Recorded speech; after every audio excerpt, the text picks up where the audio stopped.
আসসালামু আলাইকুম, কেমন আছেন সবাই? আমি Nasrin Lopa and welcome back to Lopa's world. আজকের ভিডিওতে থাকছে DIY প্লান্টারের ফার্স্ট পার্ট। যারা আমার মতো ইনডোরে গাছ লাগাতে পছন্দ করেন, আশা করি আপনাদের কাছে আমার এই ভিডিওগুলো খুব ভালো লাগবে। এই প্লান্টারটা তৈরি করার জন্য আমি ব্যবহার করেছি পাটের দড়ি, আর আমাদের সবার বাসায় পড়ে থাকা একটা ব্যাগ, সেটা হলো বাজারের ব্যাগ। বাজারের ব্যাগটা আসলে আমরা একবার বাজার আনার পর এটা দিয়ে কোনো কিছু করার খুঁজে পাই না, তাই ভেবেছি এটাকেই কাজে লাগানো যাক। সাথে নিয়েছি ছোট্ট একটা গ্লুগান, আর বেইজ হিসেবে আমি এই প্লাস্টিকের ঝুড়িটা ব্যবহার করছি। ট্রাই করবেন যে টবটা এই প্লান্টারের ভিতরে রাখবেন, বেইজটা যেন সেই টব থেকে একটু বড় হয়, তাহলে এটা রাখতে এবং পরিষ্কার করার জন্য বের করতে আপনাদের অনেক সুবিধা হবে। প্রথমেই ব্যাগের যে বাড়তি অংশটা আছে সেটা কেটে নিয়েছি, তারপর দুইটা কোণায় গ্লু গান দিয়ে এভাবে আটকে নিচ্ছি, কারণ আমি এটাকে নিচের অংশটা গোল রাউন্ড শেপে করব, তাই এটা করতে যেন আমার কোনো অসুবিধা না হয়, এজন্য প্রথমেই কোণা দুইটাকে আমি গ্লু গান দিয়ে আটকে নিয়েছি।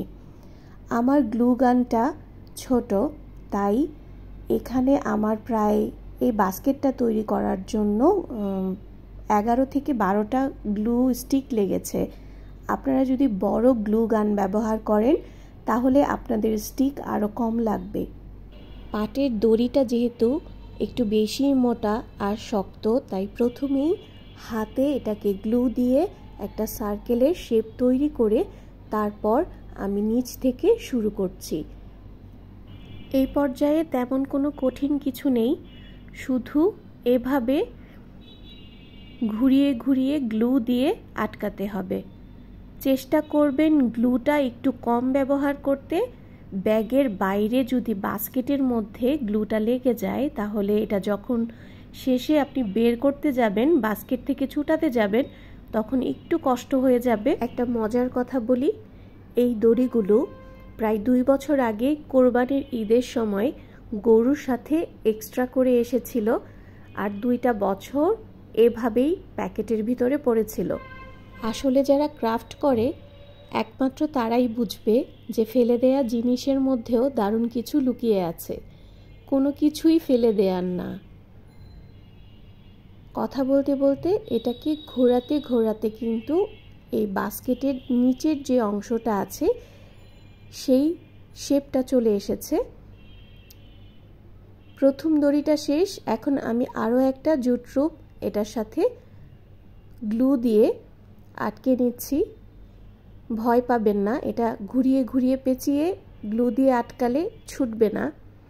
আপনারা কিন্তু চাইলে ম্যাক্রাম অথবা প্লাস্টিকের রোপ দিয়েও এ ধরনের বাস্কেট তৈরি করে নিতে পারেন। একই প্রসেস ফলো করে খুব সুন্দর ম্যাক্রামের বাস্কেটও তৈরি হয়ে যাবে।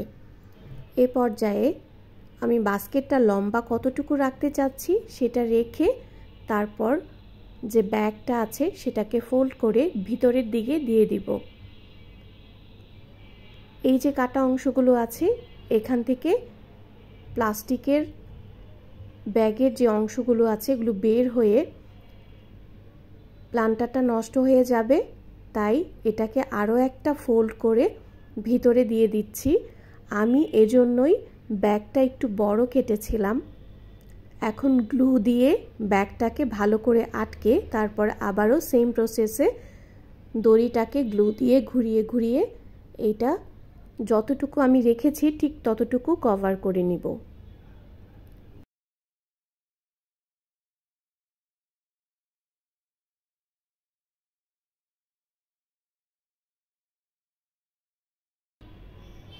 এ পর্যায়ে দুই পাশেই আমি একটু একটু করে হ্যান্ডেল তৈরি করার জন্য বাড়তি করে রেখে দিব দড়ি, তারপর আবারও গ্লু দিয়ে আটকে নিচ্ছি।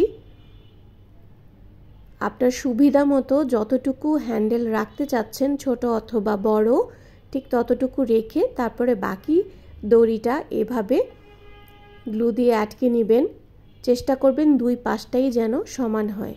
দুই পাশে ধরার জন্য এই রকম হ্যান্ডেল তৈরি করলে আপনার এই প্লান্টারটা এক জায়গা থেকে আরেক জায়গায় মুভ করতে অনেক ইজি হবে।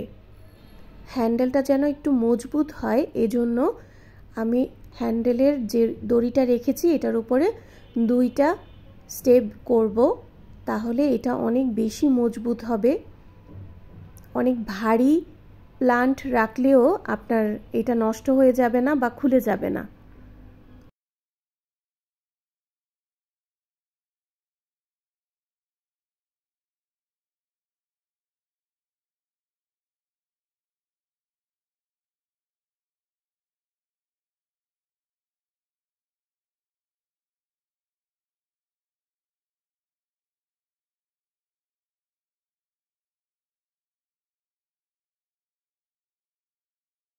শেষের এই কাটা অংশটা একটু বেশি করে গ্লু দিয়ে আটকালে তাহলে আরো বেশি মজবুত হবে আর সহজে খুলে যাবে না।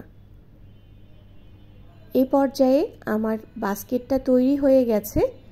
আশা করি আমার এই কাজগুলো আপনাদের ভালো লাগে। যদি আমার এই কাজগুলো আপনাদের ভালো লাগে অবশ্যই আমাকে কমেন্ট করে জানাতে ভুলবেন না। আর এভাবে একটু প্রেস করলেই ঝুড়িটা বা বাস্কেটটা বের হয়ে আসবে। তো আজ এখানেই বিদায় নিচ্ছি। আবারও চলে আসব নতুন ভিডিও নিয়ে প্রতি বুধবার অথবা বৃহস্পতিবার। ততদিন পর্যন্ত সবাই খুব ভালো থাকবেন। আল্লাহ হাফেজ। আসসালামু আলাইকুম।